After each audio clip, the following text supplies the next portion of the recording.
So before we will open our session, I would really start by reading a little bit about you two. Very interesting bios, and then you can share some more. So let's start with Lenny, who's in Toronto again. Lenny has a passion and earned his formal education through Stratford Chef School. As a chef, he gave up the trade as a master of artisan bread baking in wood burning ovens in Nigeria, in Niagara, oh, I almost read Nigeria, in Niagara's wine country for a new career in cannabis. For over 8 years, Lenny has focused on developing a global network of leaders in the agriculture technology of sustainable food and plant medicine. His experience goes beyond growing plants, as he focused on different technologies around the growing of flowering plants to maximize the value proposition and increase the efficiency of the medical treatment. Lenny brings our team insight into the current industry and the vision of what is to come. A couple of words about Wayne. Was a co-founder and the president and CEO of Quality Care Franchise Corporation for 15 years. He ran Quality Care Family Home Care, and after 10 years, led its international growth into franchising. Wayne's priority was to grow a stalwart quality brand, expanding to 30 locations in the US and Canada. With 38 years of business management and development experience, he also held executive positions for software companies in the US and Canada. He was instrumental in growing these companies by entering and developing new markets worldwide. He also held senior management positions in IBM and Unisys. At Unisys, he was a general manager and for over 15 years served a variety of sales and management positions at IBM. Yeah, wow, what a varied bio for each and every one of you, from agriculture to bread making to technology. So that's kind of special here. So first of all, good morning and welcome. We are very happy to have you guys with us here today. Thank you. Good morning. Thank you for having us. And maybe I'll start with my question to everybody here at our sessions. COVID-wise, how are things? I mean, I think there's two extremes right here, right? I mean, Canada on one end, I hear is lagging, unfortunately, and it's going to be a long, tiring process. And I hear Toronto is also doing a little bit slowlier than I would say Montreal. And Israel, on the other hand, when you guys are already forgotten all about this thing. We're just missing the tourists. We're missing the people coming to visit us, but the economy is open and people are hugging and shaking hands like old times, except we have masks now. So that's it. And how are things on your end, Lenny? Things for me are interesting. And what I mean by that is I've been mostly at home with my family, my wife and our 7 kids for the better part of the last 13 months since COVID began. Did you say 7 kids? Or I did. You yes. said 7? Yes. Wow. We have a 6-year-old little girl and 6 boys between the ages of 10 and 19.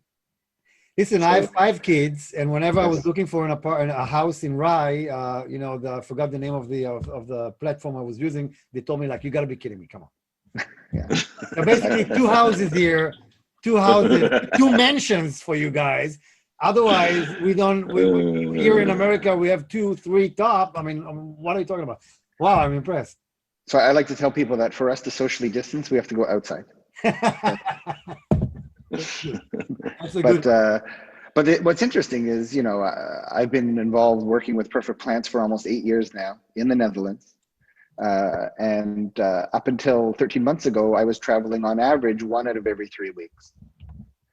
And the way we would manage as a family is I would take the whole family to the Netherlands. So that in 2016, for example, we were all there for 13 months and my kids went to school in the Netherlands for a year. And that's how we manage, some form of work-life balance. And luckily, Wayne and I became partners about 5 years ago. And since that time, we've been sharing the load of both traveling and management and Not strategic of the planning. kids. I don't take care of the kids. No. Wayne only deals with diapers in his own home. But certainly, My mother. we have very complementary and different skill sets. And the other thing is we've been, since the time that we started strategically realigning the company for global growth, we started assembling a team at our headquarters in the Netherlands and at our lab in South Africa that could manage the company we intended and are becoming. And as a result, thank goodness we did that, because between Wayne and I, we were there more than every other week. And now suddenly, for the last year, we haven't been there at all. So luckily, by focusing on enhancing the human capital in the organization, we were in a good position to weather the storm. And our facilities in the Netherlands, we have more than 500,000 square feet. They're largely automated, so they're not so human capital intensive in terms of people being very close together. And the plants have not been affected. So it's been an interesting. Yeah, it's been interesting for sure. And we're both looking forward to going back there soon. And Wayne will certainly be there before I will, because he's coming from Israel. Anything else you'd like to add about either one's careers before I get up where you are? I mean, Lenny, coming from being a chef, that's really interesting. And I guess you learned some things about behavior of some ingredients as well along the way that helped you in your world today. Well, really, I began my career. I spent 5 years in university and studied botany and pre-medical science, and then shifted over to law. And then after 5 years of that, I went to chef school for 2 years. And that put me on a trajectory in the food industry for 15 years, together with my wife and our growing family. And then had a detour into finance, and then from finance into the front end of agricultural technology. And then Perfect Plants had nothing to do with cannabis when I first met it, but it had a lot to do with food and pharma plants and high value genetics in the food and pharma industry. We've enhanced that focus, and for me, in a way, it's coming full circle, because the starting ingredient, food is a garbage in, garbage out exercise if there ever was one, and the same is true for plants. The strength and stability of the starting material is the key to success for the finished products. And so I feel like it's come full circle. And I think along the way, we've learned a lot of very valuable lessons. And then Wayne has a very strong, technology and sales and management background that together, I think, together with our management team that's global, I think we have a formidable team. And Wayne, anything you want to add about your background, which is more technological, I would say, in the sense of IBM and Yeah, I mean, I did spend 30 years in the technology industry in IBM, and then in the software industry, helping open up distribution channels around the world. So I have a lot of international experience, corporate experience. I always like to consider myself a corporate entrepreneur, and because I have the discipline of the corporation, but I've always been an entrepreneur. Even when I was at IBM, they used to put me in jobs where something was broken or needed to be created, and so it's been, I like doing exciting things and being in an industry that we're in today. I didn't have a background in agriculture, but the technology, people, Lenny's the visionary and I'm more of an implementer on how to make the pieces fit together, and hopefully we come out of the end with tremendous success when you combine those two things. So maybe we'll start by understanding. We'll talk about cannabis. We'll talk about how COVID affected or not your space. But maybe we'll start with the basic idea of what do you do? What do you guys do? Where do you do that? And why? Okay, so Perfect Plants is a company that specializes in providing clean starting material to commercial growers of all plants. The history of the company was focused a little bit more on ornamental plants, but in the last 10 years, there's been a significant shift to high-value food and pharma plants. In that context, cannabis is another high-value crop, and really for us, it's a building block to create global infrastructure around the food and pharma space as it relates to agriculture. So the key to growing commercial scale plants is that you have to have very predictable, stable, and reliable material. It has to be clean, it has to be bacteria and virus free, it has to be graded, it has to represent a true expression of the plant, and you have to be able to do it over and over again. So perfect plants, whether it's in the form of seeds, young plants, or tissue culture, provides that to commercial growers in a relationship that's always over a number of years, not a number of months. And the reason for that is it takes time. As an example, in our planning department right now, we're planning for the second half of 2022 and orders for 2023. And that's just the way the cycle works, going from seed or cutting to a commercial scale of starting material, a working inventory, and then material that we then sell to commercial growers, and the commercial growers build their planning around the material that we give them. So it's more of a cooperative ecosystem approach to agriculture, and it's where, you know, in an industry like cannabis, that's where things are heading, and they're not there yet today. But, you know, at Perfect Plants, we've been aggregating genetics around hemp and cannabis and stabilizing it, initiating it, doing selection and so on for about 3.5 years. And it's at this point now that we have a commercial quantity of stock material from which we can provide hardened young plants or in vitro starts to commercial growers. And we're now doing that with parties all over the world, both out of the Netherlands and our production laboratory in South Africa. And so you provide the actual seeds to the growers. Your client base are the growers around the world of different plants. But so first of all, am I correct? And then you cannot have all the seeds in the world. You obviously focus on some, you know, on some. So how does that work? Right. So we're actually so specialized that we don't provide the seeds to growers. In the agriculture industry where growers are growing from seed, it's typically where genetics have been stable for long enough that stable seed populations, what are called F1 hybrid seeds, are produced from genetics that have been stabilized over time.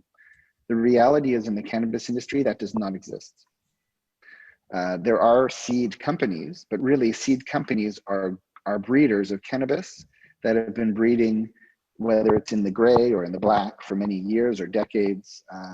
Bringing those genetics into a more regulated and professional environment takes time. In the interim, most growers grow from what's called mother stock. And what that means is they have a plant and they take cuttings from that plant, they root those cuttings, and they grow plants from those cuttings. While that might work on a relatively small scale, it's very difficult to do that on a commercial scale, and especially to do so and to have clean and stable material. The optimal solution is to take those same mother plants or seeds and bring it in vitro, which means into a lab in a controlled setting. Once that's done and you select the plant you want, using tissue culture, we can multiply thousands, tens of thousands, even hundreds of thousands of identical plants using tissue culture as a method of propagation. And it's really the only way to do it on that scale. So what we do is we bring genetics into our lab, we optimize protocols, we stabilize it, we clean it, we then produce stock material. It takes time then to build up that stock material so you have a working commercial quantity of plants. And then from that, we're able to provide either tissues or hardened young plants to growers. And down the road, we'll also be able to provide stable seeds, but that's still something for the future. And you're focusing mostly on cannabis plants, or you mentioned others as well? Yeah, we also, so, you know, through a combination of our current growth and M&A, we expect to have about $40 million of gross revenue in the next 18 months. In that projection, we project about 50% of our revenue from hemp and cannabis and 50% from other food and pharma crops, whether it's what are called zero generation mini tuberous seed potatoes for the potato industry, or bananas, avocados. We provide, you know, we're a little bit different than other purpose-built cannabis companies because we're not a purpose-built cannabis company. Rather, we're a 40-plus-year-old legacy agricultural company bringing the full weight of our global infrastructure and knowledge to the cannabis industry as an additional crop. And so, although we are likely the largest global provider of stable genetics for the cannabis industry today, it's not the only thing that we do. So let's talk a little bit, and I'll go with the questions I actually have here for you. If you can talk a little bit about the plant tissue culture, what's going on, if you can elaborate more on that, and the advantages of using tissue culture. Sure. So tissue culture, if anybody's ever had an African violet tree or a rubber plant in their house and they take a cutting and they put that cutting on soil and it eventually spreads roots, and you have a second plant from a cutting from an original plant, that's a method of propagation by cutting. I think everybody's relatively familiar with that. Tissue culture is the act of taking that process and doing it at a much smaller form factor in a laboratory, in vitro, meaning literally in glass, but in sterile containers, in a sterile environment, with a sterile and a customized growing medium, typically agar plus certain nutrients for the plant, and being able to do it in a small form factor over and over and over again so that the result is exactly the same every time. It has to be done in a laboratory setting by technical people who know how to do it. But it's also, it allows, we can have a mother plant for cannabis in a test tube. So whereas a grower has a room full of mother plants they have to maintain and baby and sort of cultivate over time, our mother plants are in test tubes in a controlled environment in media. And from that material, we're able to both bank stable genetics and produce commercial quantities of clean material. And where are you, where does that happen? You have offices in both Canada and Israel, or is it Israel or? So we currently have our main facility in the Netherlands. That's where the greatest concentration of our human capital and knowledge and IP reside. We have 2 labs in South Africa, one that we've been operating for more than a decade, and a second one that exists in a partnership with a licensed cannabis producer. We're just in the process right now of opening another lab in Canada to service the Canadian cannabis marketplace. And then with one of our partners in Israel, we're looking to have 5 additional satellite labs in the next 24 months. Got it. And I didn't mention that Wayne is the president and chief operating officer of the company, and you are the CEO, right? Is that That's correct. Danny? Yes. Another question I have here is, are tissue cultures widely accepted in agriculture, and what is the future of that space?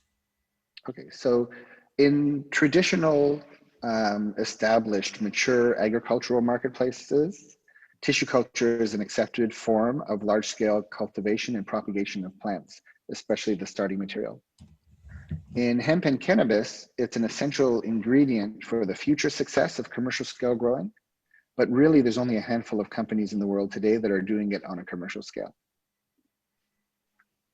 Very interesting. What do you think makes what you do different than others? The reality is we've been doing it for more than 20 years. The tissue culture part, the company itself is more than 40 years old.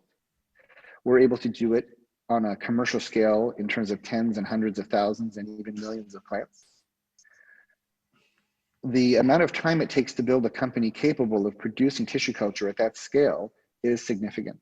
You can't just start a company tomorrow and expect to do it the next day. It would take many years to get to the point to establish the infrastructure that we have today. So we've been working in the background for more than 3 years aggregating hemp and cannabis genetics. We also handle more than 100 other products. And so just the biggest difference is experience, knowledge, human capital, existing infrastructure. And yeah, sorry, go ahead. I was just thinking that we wanted to show a short film, and it would be a good time to take a little break. We thought, rather than having all discussion, we'd take another 2 minutes and show Sure. a little bit about what we're talking about, and then come back and ask a few more questions. Sure, and then we probably want to talk about the actual investment opportunity here, and why should we look into this space, and how does it look to invest in this space. So go ahead, share your screen. Thank you. 40 years ago, I went to international and national companies to learn something about the trade of pot plant business, which eventually evaluated in a starting of a company in 1980. And pot plant business was an upcoming market, and I saw an opportunity in that field. Creating your own varieties give that specific edge that you can create something different than anybody else. We combine a unique group of people with various levels of expertise. So on one end is the technique of making sterile cultures, on the other end is the technique of making an efficient production system, and those combinations of people are really the major asset of Perfect Plants. 40 years ago there was nothing, it was just an idea. What you see now is that we have created this value in the system, in genetics, and in this way I think the future will be bright and prosperous. And the moment I walked in, I realized I was looking at something more interesting and more valuable than anything I'd seen elsewhere. The key benefits that Perfect Plants offers is the ability from a mature, diversified company to deliver starting material that's clean, that's on a commercial scale, that's reliable and reproducible. Over the next 40 years, Perfect Plants will apply those essential ingredients to success in the global hemp and cannabis industry, and thereafter, the medicinal plant and essential food industries as well.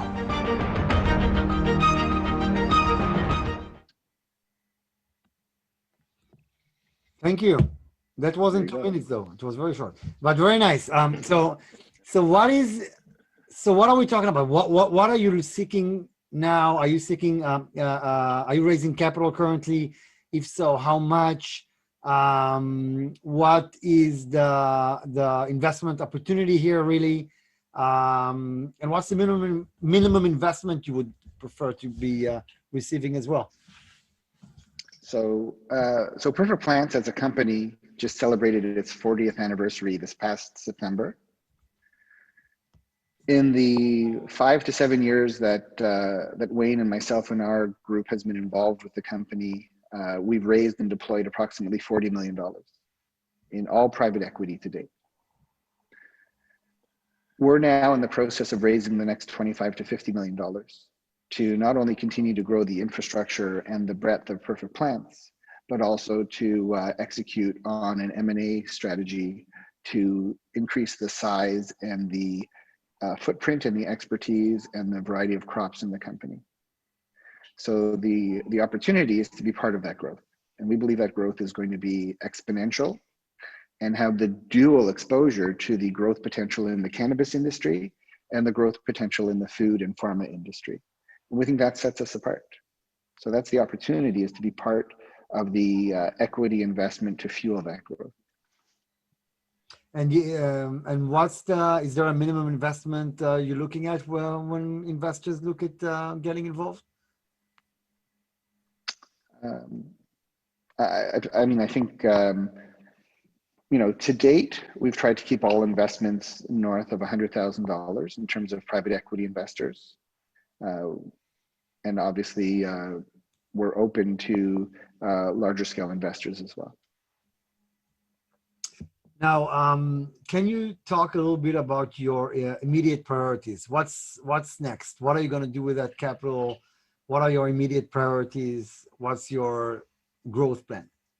Okay, so our immediate priority, we have 3 tiers, if you will, of production facilities. We have our main production facility currently in the Netherlands, and we intend to have 1 or 2 more centers like that globally over the coming years.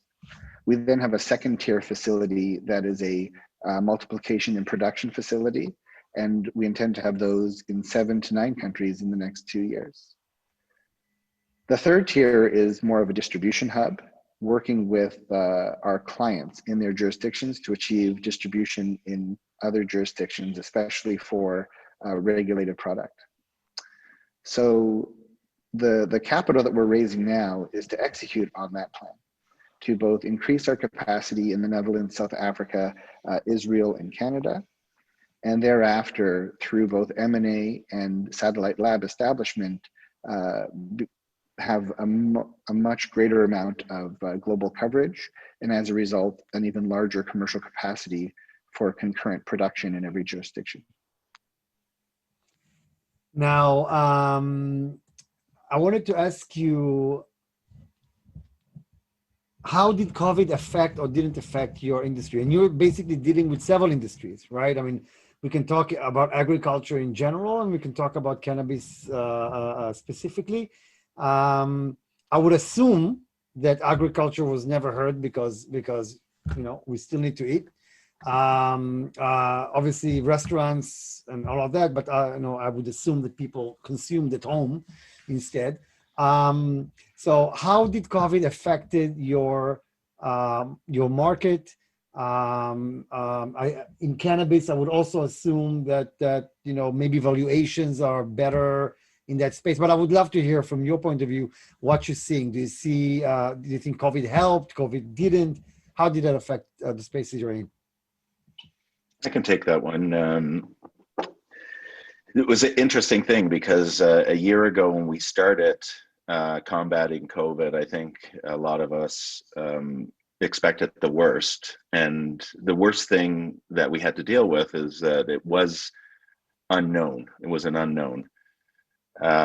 So certainly in a year ago and, in a time frame in the first 3-4 months, the biggest impact to us was cash flow. That a lot of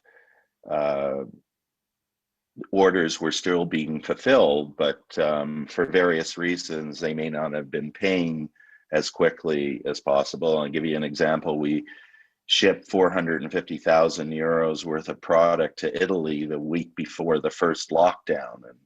And most of us remember that Italy had the first, serious lockdown.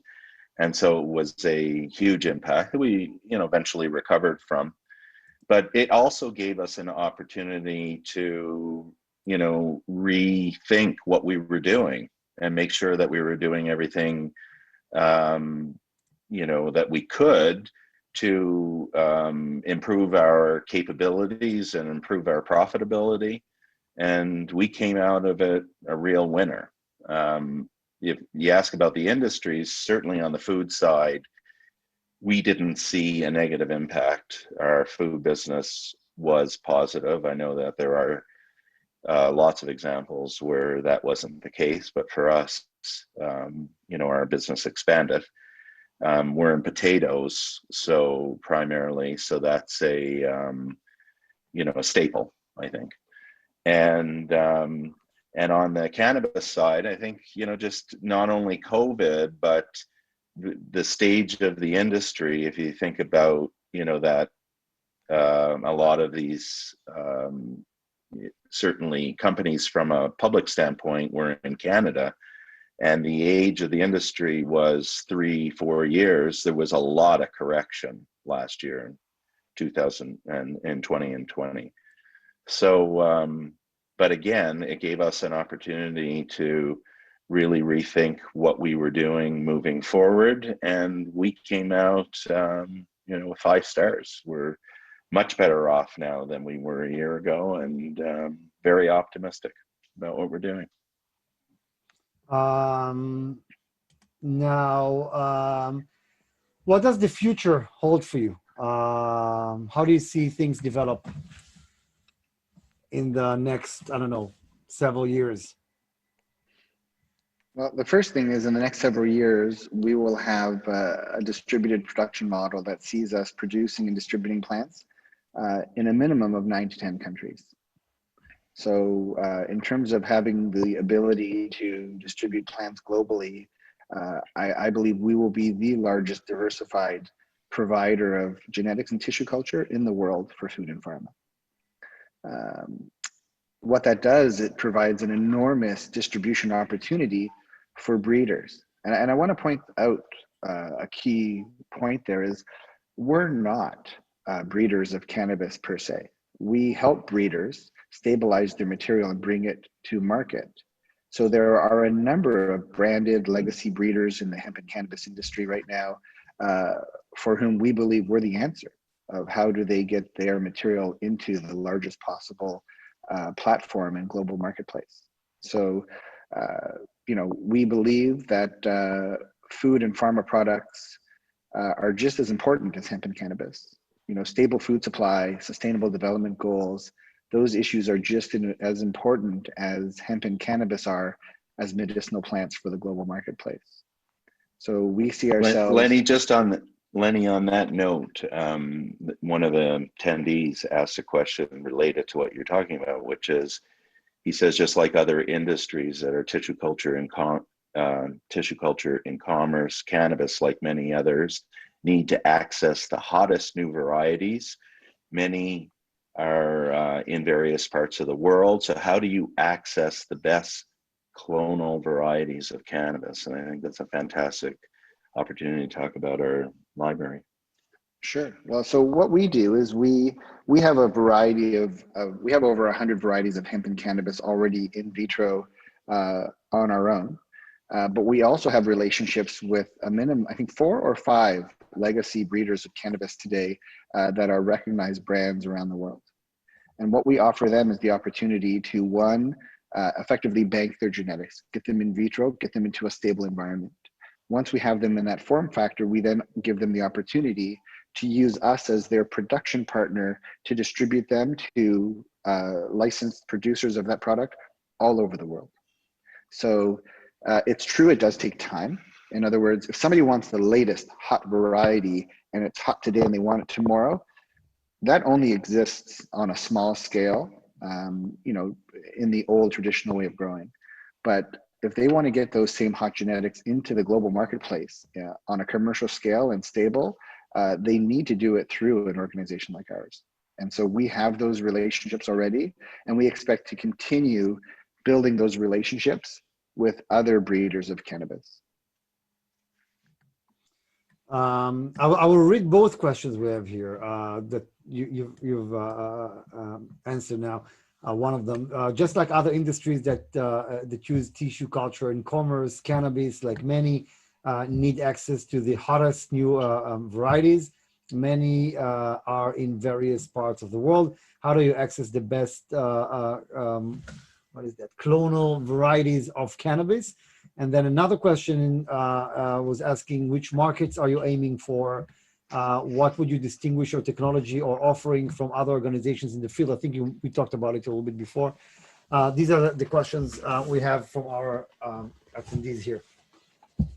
Right, so there are certainly other companies aiming to do the same thing that we're doing, and it's going to take more than one company to service the global marketplace. The biggest difference is size and experience. I think we're the most experienced and largest of those companies and the only one that's truly global. And in our opinion, we want to collaborate with all of the other companies. We think there's a lot of room and opportunity to do so. And we're having those conversations every day. And when you're looking at the markets you're after, it takes a lot of time to reach the developers, to reach the growers, and all these guys in different places around the world. Which markets are you strongest at now, and which markets are you looking to get into next that you're not? So we're obviously today very strong in Europe and South Africa. We see South Africa as an extremely strong production hub to distribute to the global market, and we've been doing that in our own right for almost 20 years now for other plants. I always like to remind people that the European marketplace is roughly twice the size of all of North America. So focusing on the European marketplace has a strong rationale. We're also a Canadian company in terms of our top co. And so we've been working for a number of years to find the optimal location for deployment in the Canadian marketplace, and now we've established that. When the federal regulations in respect of hemp and cannabis become more clear in the United States, we have a strategy for that as well. But we have to be careful. We're a global company with normal commercial banking relationships in all of our divisions. We can't possibly be plant touching in the US today until there's a federal regulation that allows for it. And speaking about the cannabis industry, I mean, Israel has been considered one of the main countries to be involved in that space.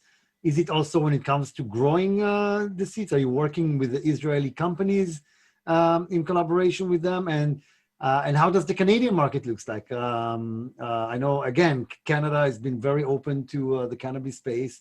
There are people that grow all across the place. How do you see these markets, Israel and Canada, where you guys are actually? I'll let Wayne talk about Israel, and I'll talk briefly about how we grow into the global market.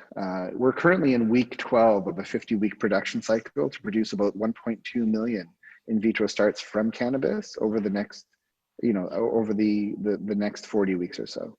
We currently have 13 federally licensed entities in, I believe, 7 different jurisdictions who've already engaged to receive that material and to start building up material in their jurisdiction from our material.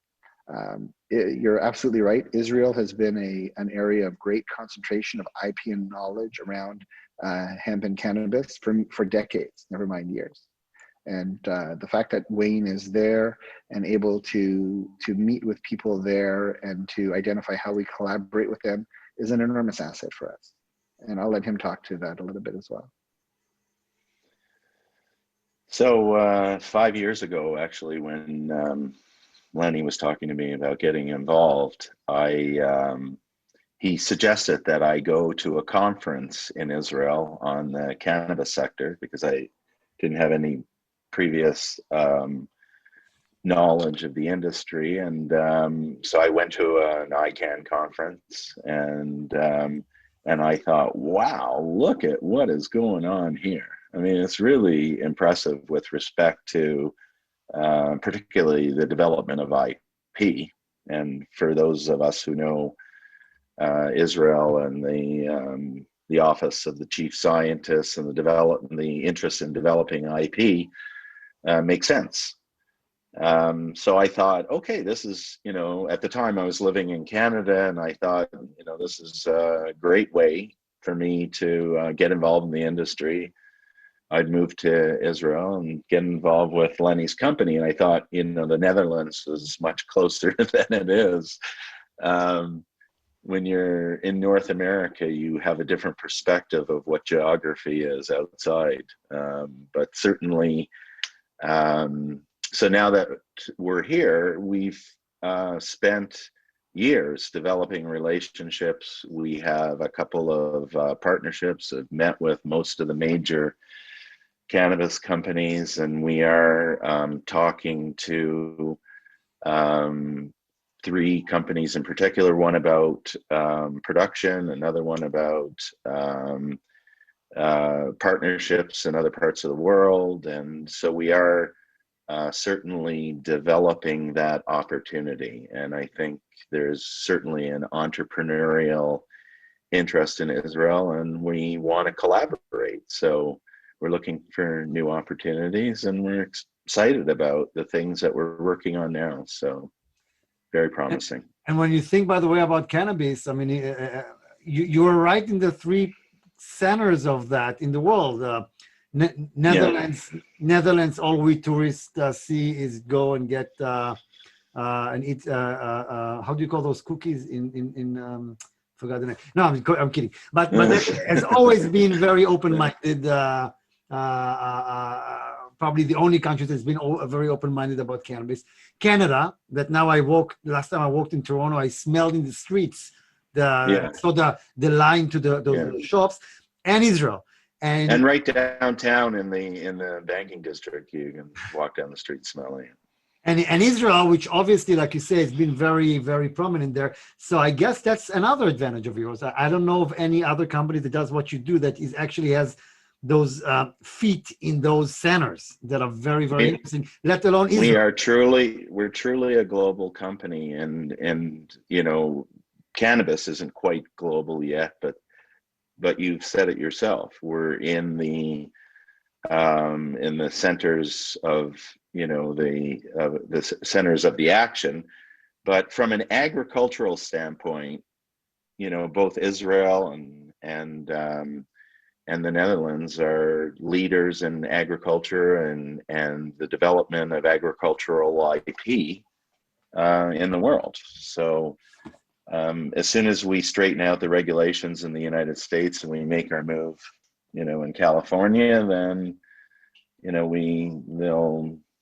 we'll be in a position to certainly dominate the space. By the way, we talked about it a little bit. We definitely think you guys should get involved at our UAE event that now with Abraham Eckhardt puts us in a very unique position.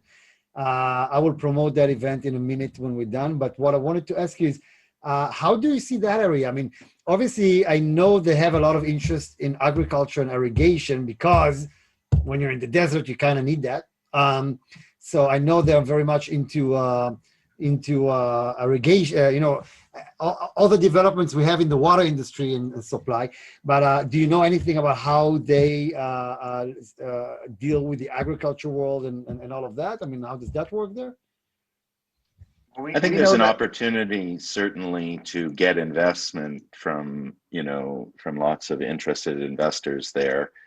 Cannabis laws are not progressive in the Arab world at all. In fact, they're quite prohibitive, but it doesn't dismiss their interest. And certainly from an agricultural standpoint, and Lenny can probably talk a little bit more about this, but the interest in cultivating large quantities of crop in small spaces, like with respect to vertical growing and tissue culture feeds right into that, there's a very significant opportunity. Sorry, Lenny. We haven't. No, not at all. Sorry, Lenny. Go ahead. Yeah. So we have definitely seen an uptick in interest from that part of the world from an investment point of view, in particular because Perfect Plants is focused also on agricultural technology and essential food crops, because there's a tremendous need in that part of the world. And that part of the world is also the gateway to Central Asia. And there's enormous growth opportunities and markets in that part of the world as well. And our technology partners in the Netherlands look more evenly to all parts of the world. So whether it's in Turkey or Macedonia or Kazakhstan and China as well, if you're not focused solely on hemp and cannabis, there are tremendous growth opportunities in those markets as well. We have another question here. Please elaborate on your concrete next steps in pharma. Okay, so, I want to clarify, when we say pharma, we don't mean just pharmaceutical products, but rather we mean the entire spectrum of consumable products that should be produced at a pharma grade. So whether that's nutraceuticals, cosmetics, consumable plant products, or pharmaceuticals, they all for us exist under that moniker of pharma, because it's really producing those things at a pharma grade that ensures consistency and safety for the consumer across the spectrum of those products. And so we believe that the lion's share of the value creation in the value chain happens at the front end, in the genetics and the provision of the plant material, and then at the back end, where plants are then processed and often manufactured into other value-added products. And that's effectively what pharma is. So for us, we believe the growers are contract growers to facilitate the business at the front end and the production of products at the back end. So our plan is to align ourselves as closely as possible with those parties producing those products. So we have very active M&A discussions with EU GMP pharmaceutical processing companies in Europe, with similar types of companies producing consumer packaged goods in North America. Ultimately, the grower is a key conduit between the two sides. And so it makes sense for us to go to a grower hand in hand with the party that's going to take the offtake of the product and produce the product, because they need certainty of product supply and stable supply just as much as the grower needs to be able to produce that to have the offtake. And we provide the solution and the certainty. So presumably the market will evolve to a point where that party that's producing the product is contracting a grower to grow it for them from that party's genetics, which we are producing and providing to those growers. And okay, that sounds very interesting. So we don't have any further questions. Is there anything else? Of course, by the way, everybody, you'd be getting the recorded session and the contact information to contact you guys directly. Is there anything else that you would like to add at this stage? Not really. No, I think we should have had something that we didn't say yet. Exactly. Yeah. No, I think you know, the one thing that we'll say is we know that we're now on the cusp of significant exponential global growth, and we're always looking for the optimal capital and strategic partners to enable that. Got it. Great. So that sounds brilliant, and we're getting now into Passover. So I'd like to wish everybody a happy Passover and happy. I don't know how everybody will survive the break now. I got 5 kids, by the way, Lenny, so I'm not far behind, but I thought I was the only one. And what I will just let you guys know is that my next session is really outstanding one, and I'll explain why. My guest is not just one of the wealthiest families in the world. She is unbelievable. My next guest at our next session is Gina Diaz Barroso, philanthropist and a member of the Azaraga family, which I for sure mispronounce, from Latin America, okay? And her story, and that's happening, by the way, March 30th, which is basically next Tuesday. So her grandfather built the largest, okay, television networks, media, publishing group in Latin America, okay, called Grupo Televisia SAB. It's traded on the NYSE, the largest, billions of dollars. And her story is so crazy. She grew up, obviously, a daughter to that family. Unfortunately, her father passed away very early in an accident. She was very close to her father, less so to her mother, because she was a very strong woman. And in Mexico, where they grew, being a woman is not always the easiest thing to be. And she never took no for an answer, and that was too what you would expect from your daughter. And so her mother wasn't really crazy about that. And then she worked at her father's, at her grandfather's company, and she started to have, she decided she wants to have publishing, magazines for women, and people told her she's out of her mind. Women, why? Who's going to care? Today, it's the largest, it's the most profitable part of their publishing company, right? And everybody thought because of her father, that's why they're going to do what she says. Then she said, the hell with you guys. And she opened a construction company, a completely different sector, which today employs hundreds of people around the world. And then she says, well, you know what? I'm going to open a university. And then people told her, you're out of your mind. I mean, you got money, but who are you to open a university? Today, the university that she opened is considered the highest tier university in, I don't know if Latin America or Mexico, but one of those two. And she's a huge supporter of women in business. So the only reason I give this presentation is because she's really exceptional. What you wouldn't expect of a next generation that has anything, doesn't need to work, can continue in the family business. And yet she proved herself time and time again in different unrelated fields and excelled in each and every one of them. She does today philanthropy, she supports women, and it's going to be a very exciting discussion. And sounds fantastic. Yeah, absolutely. Next month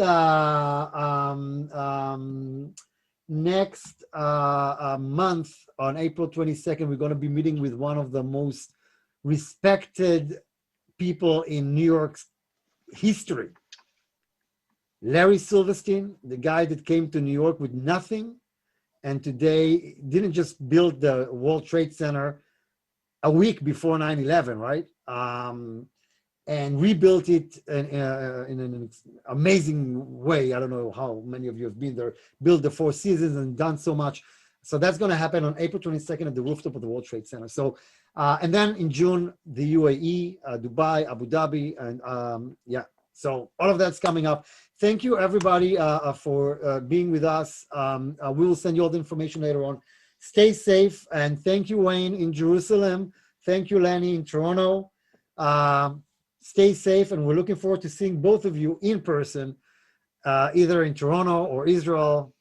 As you know, by the way, Toronto and Tel Aviv are two of our major destinations where we've been doing conferences for a while now.